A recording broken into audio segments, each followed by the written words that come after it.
Hey there, and welcome to the UkeStuff channel, and welcome to this full UkeGuide review of the Kmise double neck tenor ukulele. Recently came out, and this is an instrument that I've been looking forward to for a while since I actually own the Ortega Hydra double neck tenor ukulele as well. Down the road, I will definitely do a head-to-head, and I've already formed some opinions that will sneak into this review. I can't help but let that happen. So what we'll do in this review is, first of all, we'll talk about some subjective issues, then we'll talk about the specifications, then I'll come back with a summary and a UkeGuide rating. Now, just to remind you, there are chapters in this video, so you can use the slider below to jump to parts that matter to you, and that list also appears below in the description. So let's begin. Cost for this instrument right now is just under $160. We'll talk about value in just a second, but that is straight from Amazon.com. And with it, you get the ukulele, you get the electronics, you get 2 batteries, and you get the sort of square case from Kmise. So it's a really nice bundle for $160. So how about value?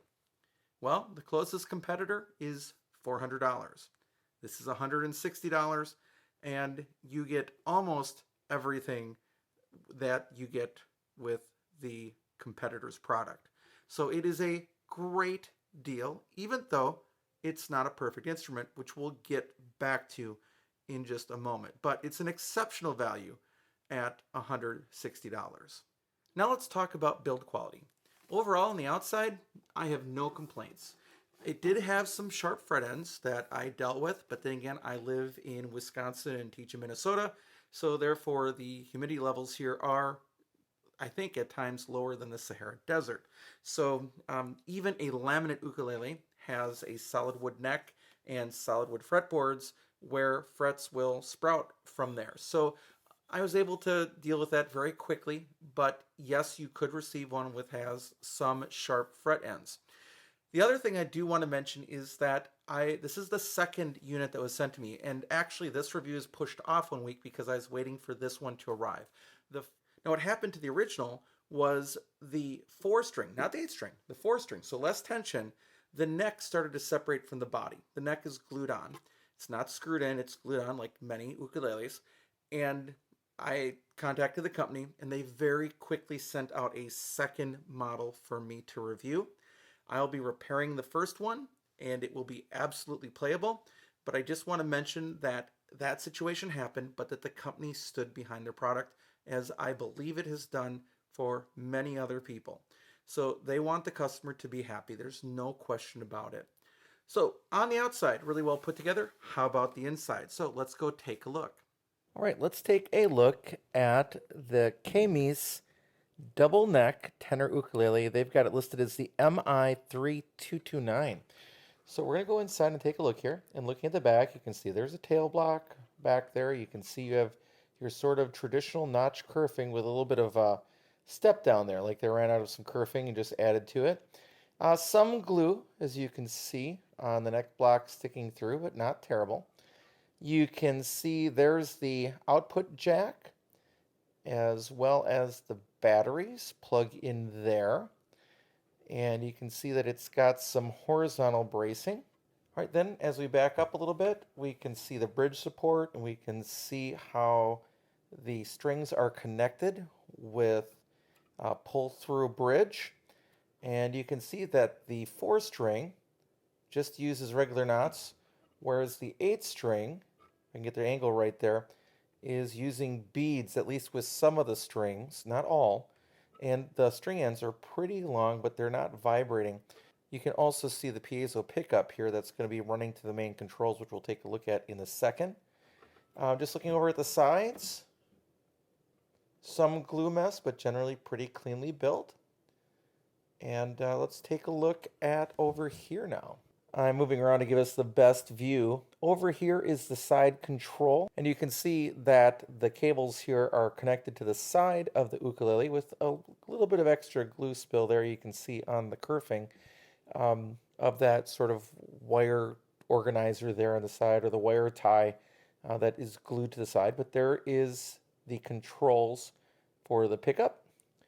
And now we'll take a look at the upper bout. We're almost there anyway. All right, so here we are in the upper bout. Up here you can see the two-way switch. Even though the switch has 3 positions, only 2 of them work. And you can see the excess glue in the kerfing there, quite a bit of it. And as we go up, you can see the sort of double neck block here. It's going to be tricky to get this in both angles. Okay, moving some things around, and here is the neck block. As you can see, runs all the way across the top of the ukulele. So you don't have 2 separate neck blocks, you just have one neck block. And that's pretty much it. You can see where the laminate joints are connected. It looks like you have 3 pieces on the bottom, a center and 2 sides. And we'll take a look in the other sound hole here in just a second. All right, so here's the other sound hole. Again, you can see some glue mess on the side. You can see the top there where the different pieces are put together. There's a chip in the laminate from when they did the work. It's never going to punch through. That's safely underneath the fretboard. And then looking over here, just more of a look at that top construction there.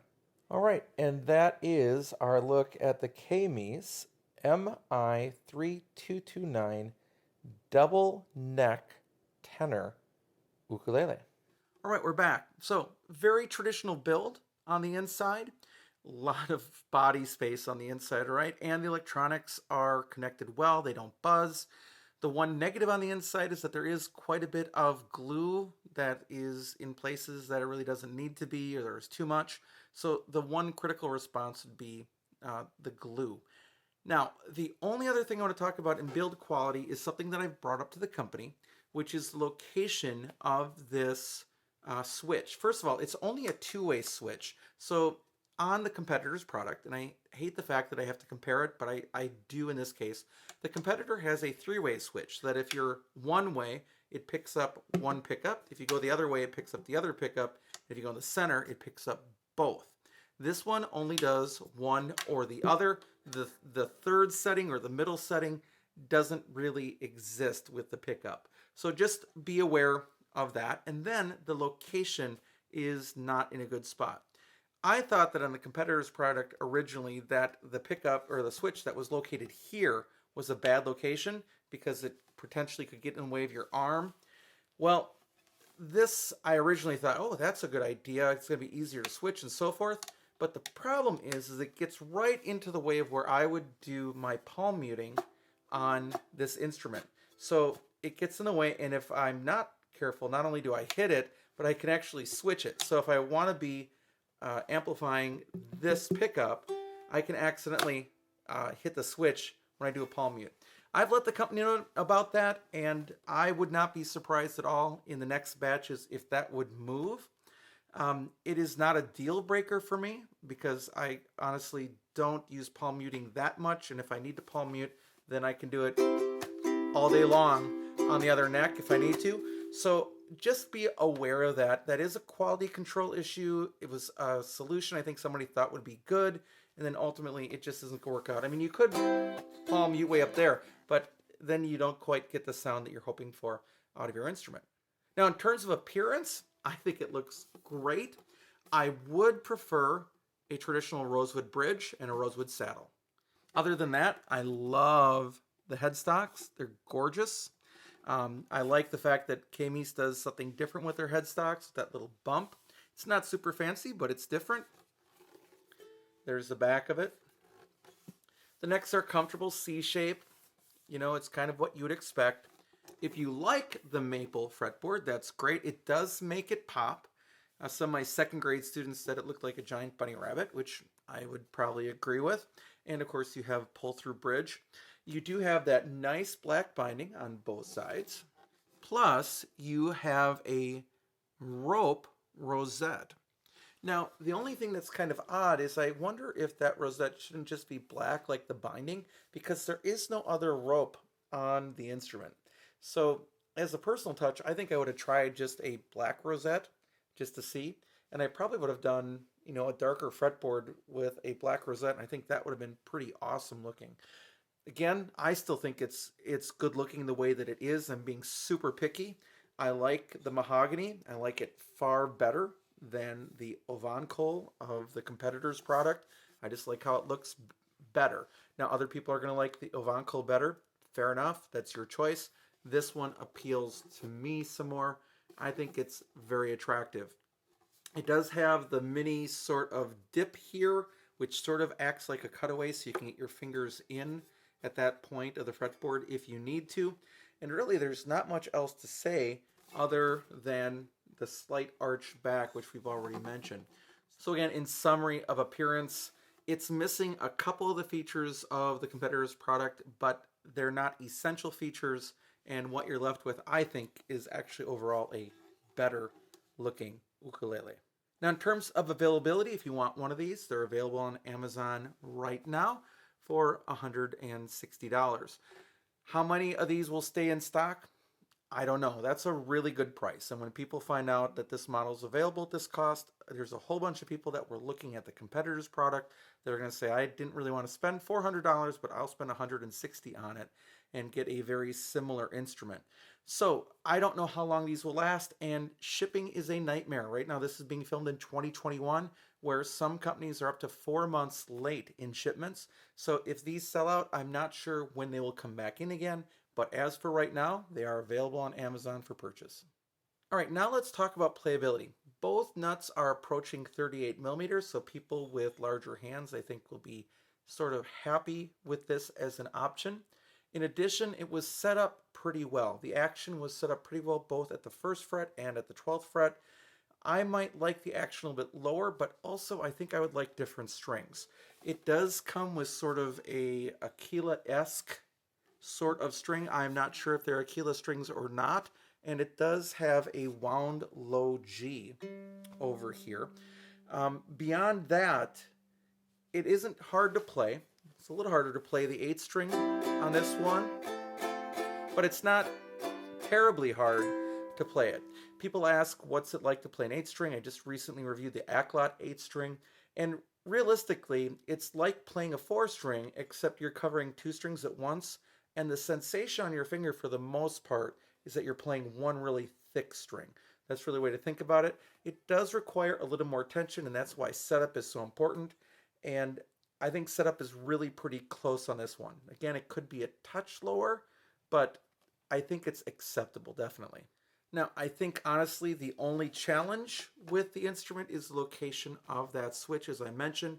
If you want to do some palm muting, again, with the 8th string, you're going to run into issues with that switch. You're going to have to try to work around it as you do it, and that's tricky to do. So if you want to do something like Over the Rainbow, I put the switch up towards me, so it'd be picking up that pickup.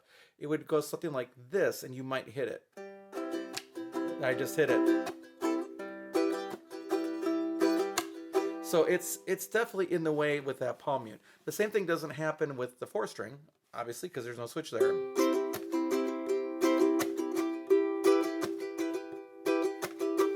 So with that in mind, that's the only challenge. So think about that and if that's going to get in your way. For me, it isn't a deal breaker. It might be for you, but again, I would not be surprised at all if you watch the listings and when the next shipment of these come in from Kmise, if that's down here on this side of the instrument. Now let's talk about sound quality. It is definitely a laminate tone, so there are no surprises here with that. So as I play the 4 string, there is a lot of reverb that comes from the other set of strings. I noticed this on the competitor's product as well. And it's sort of a surprise, and it sort of disappointed me on that other product. I didn't expect that. They should almost come with a warning that says, warning, you get extra sustain here. It's almost like a chorus effect, especially if the strings are slightly out of tune, but you get a long lasting sustain because of the sympathetic vibrations in the other strings. And it works both ways, but it's even more noticeable when you play the 4 string than the 8 string. Now that said, it is a warmer sound than the competitor's product, I think because of the type of laminate used. And mahogany sort of has, by nature, even though it's laminate mahogany, sort of has a warmer sound than I think Ovancol does. But my other double neck ukulele is also running Worth clear strings, which is probably what I will switch to on this one down the road, which is also going to add more brightness to the sound. Now, switching to the 8-string side of it, there's not a ton of volume there. It's not quiet, but it's also not loud. I think the 4-string is actually louder because it is able to take more advantage of that really large soundboard without 8 strings fighting for the vibration attention. You've only got 4. So with that, it's a good sound. It's a laminate sound. It's definitely worth all of its $160 or more. And if you know that you're going to get that chorus effect, you can be ready for it, have your mindset that that's going to happen, and then you won't be disappointed in it.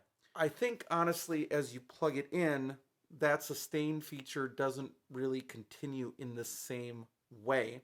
So that's good. So if you're planning on plugging it in, it's going to give you a different sort of sound. I'm not going to do that for this review, partially because I don't have the setup for a really good sound with an amplifier to show that to you.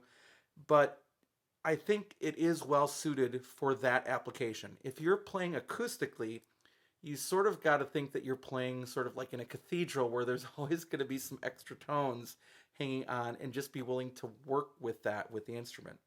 One of the things I like to do in these UkeGuide reviews is to let you see what I'm hearing. So I use the app that's called Tonal Energy Tuner on my iPad to let you see what's happening. So I play a C chord on a GCEA ukulele, and I let it ring. And I let you see what's happening with all of the frequencies as I strum the instrument and what happens with the sustain. This one's going to be a little bit weird with the 8-string and the 4-string together and some sort of non-natural, again, chorus effect. So let's start with the 4-string, and here is the 4-string on Tonal Energy Tuner.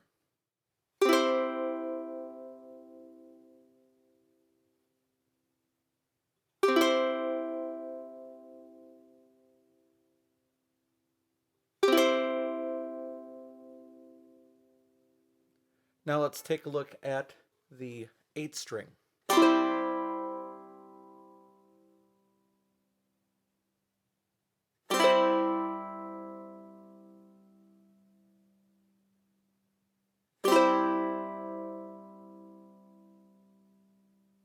So what I'm seeing there, especially with the 8-string, is you get all those frequencies with the 8-string, and then a lot of sustain. The tone isn't really a complex tone to my ears, but you definitely have a lot of frequencies being covered. And the same is actually true with the 4-string. Because of the sympathetic vibrations with the 8-string, some of those lower 8-string notes keep ringing when the 4-string is played. So you actually end up with more of a sound beyond just a regular 4-string. Again, a laminate tone, not a solid wood tone, but overall, you know, a sound that has a lot of frequencies being covered throughout the entire spectrum, both with the initial strum and with the sustain. I mentioned that I wasn't going to plug it in, but you know what? I'll just do it for you. I don't have a great amplifier. I'm going to pull it up here.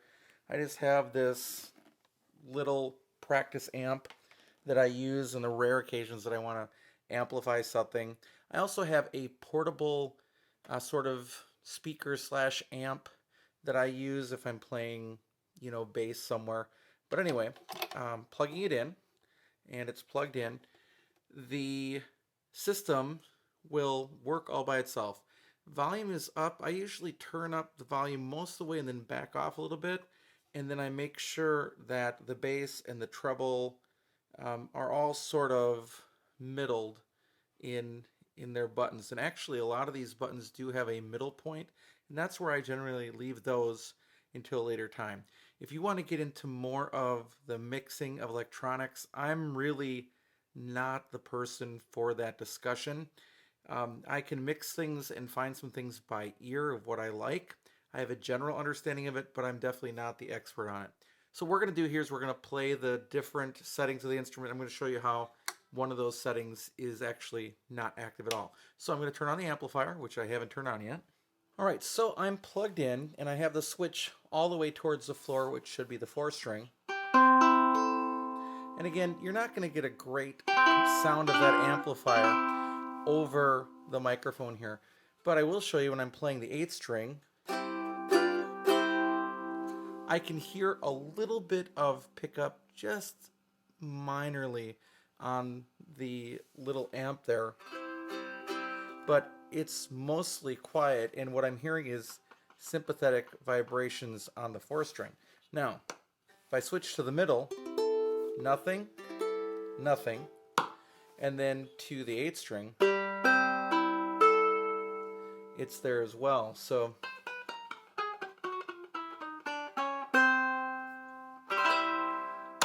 switching back. So again, I think it's just fine if you're going to amplify it. I would actually like to see a knob as a side note. A knob that would, turn into 2 different positions, because I do fear for this switch's ability to withstand like something being dropped on it on the bag or something like that. So I would have rather had some kind of like dial switch selector rather than a toggle switch. Maybe the toggle switch is industry standard, but I don't know. I would like to see something else that'd be a little less hard to break. And of course, again, in a different location. So I'm not going to play much here amplified. The pickup for the 4-string is definitely louder.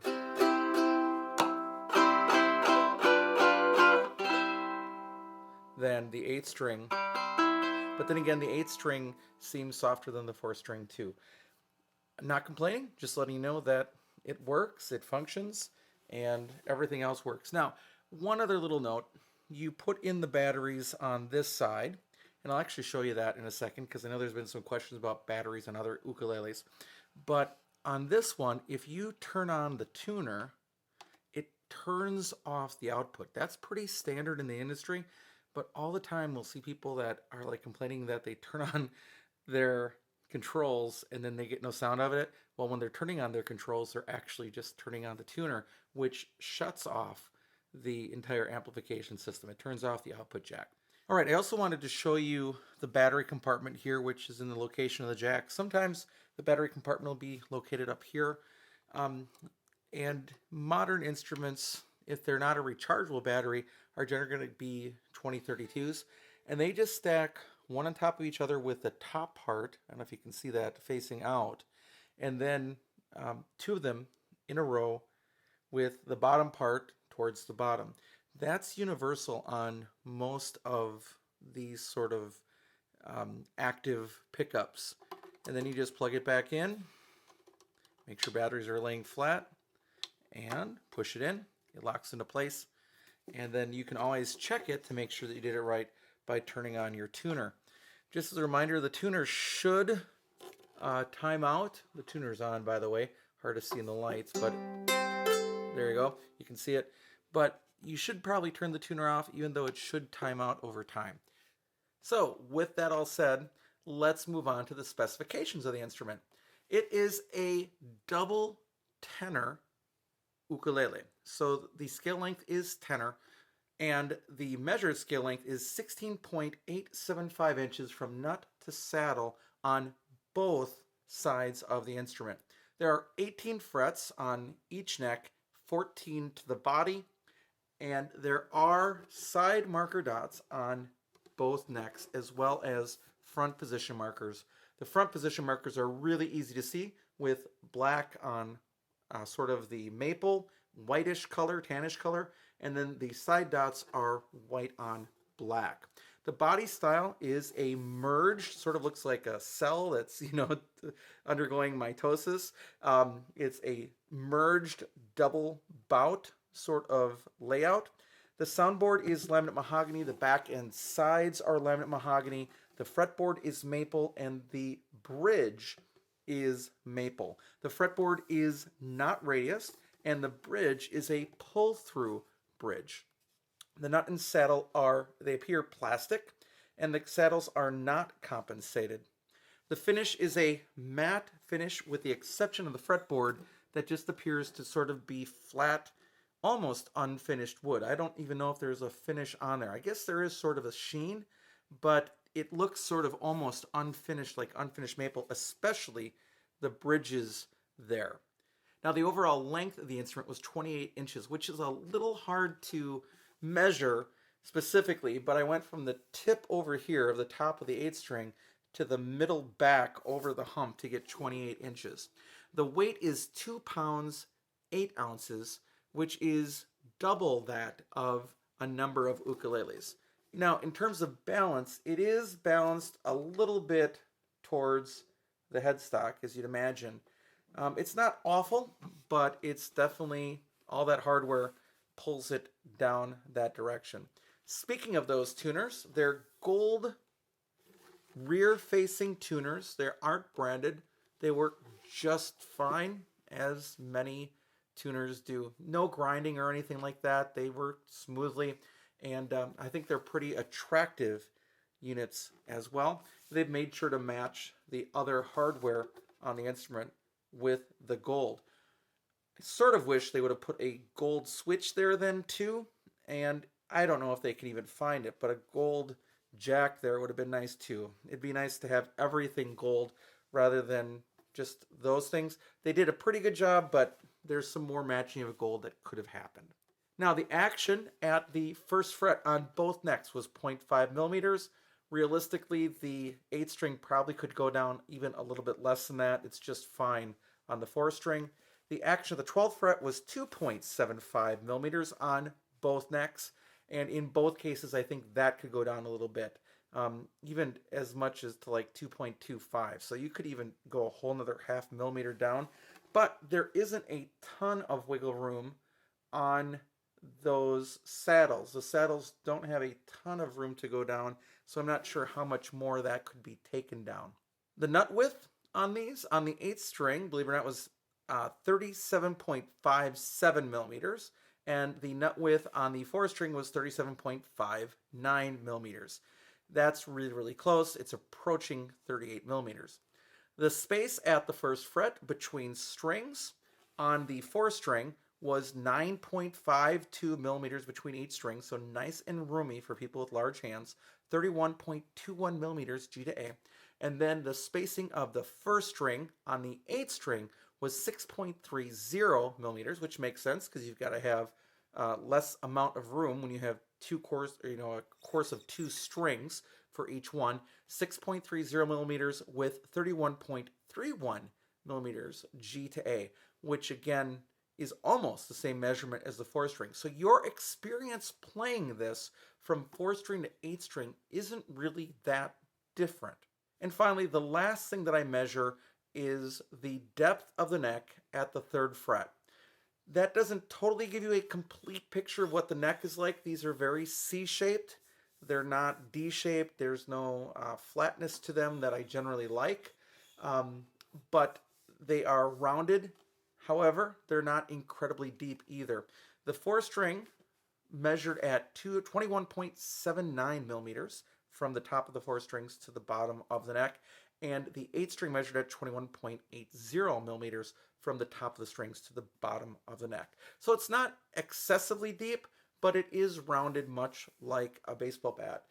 If anything, the 8th string has a little better profile on the back, I think, than the 4th string, but it's close. And if you've watched this channel, you know I sort of like more shallow necks with sort of a more flat nature than a C-shaped nature. That's just my personal preference. I'm sure there are people that prefer the other type of neck.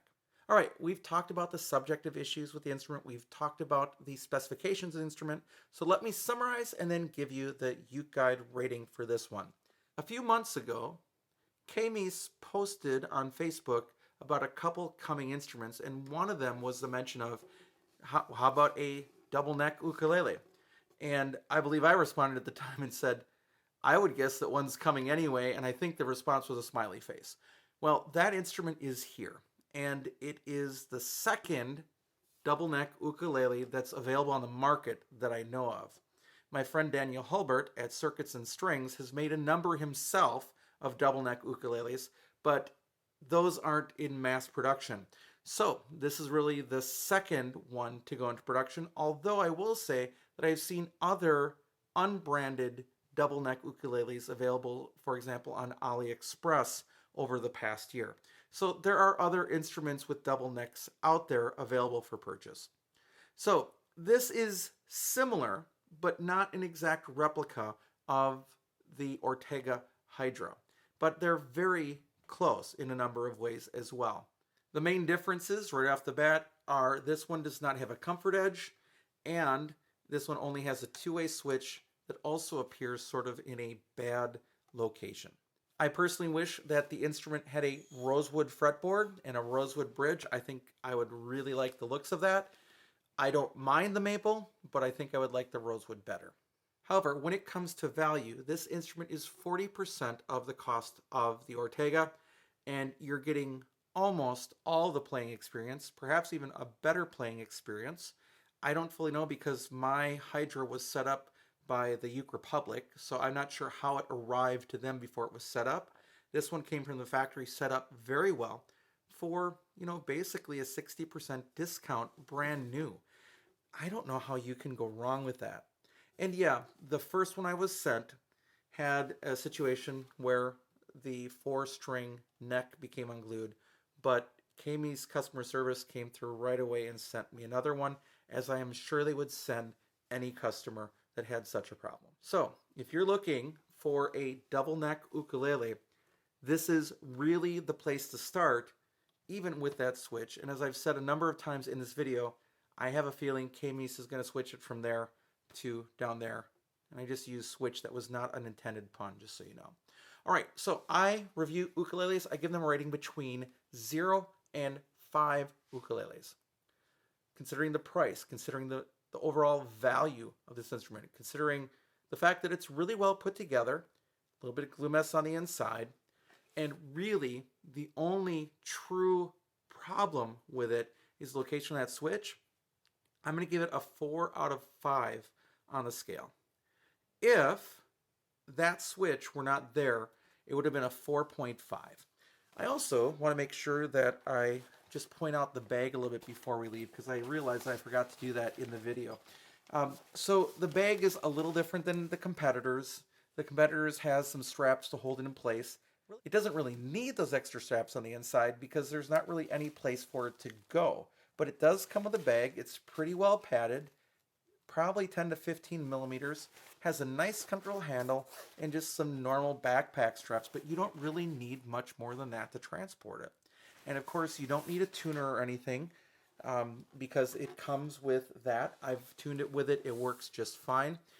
The only other thing I'd like to see thrown in with it is just the final thought is it'd be nice if it came with a strap, and I don't understand why the ukulele companies that sell ukuleles with strap-ons don't include a strap with the name of the company on them. It's free advertising. People like to be proud of the ukuleles that they own in the company.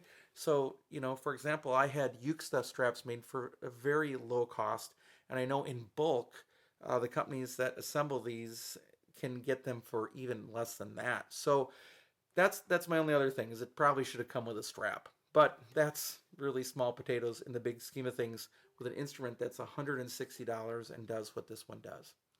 All right, so that is the UkeGuide review of the Kmise double neck tenor ukulele. Thanks for watching the video. I hope you're having a great day, and I will be back soon with some more Uke stuff for you.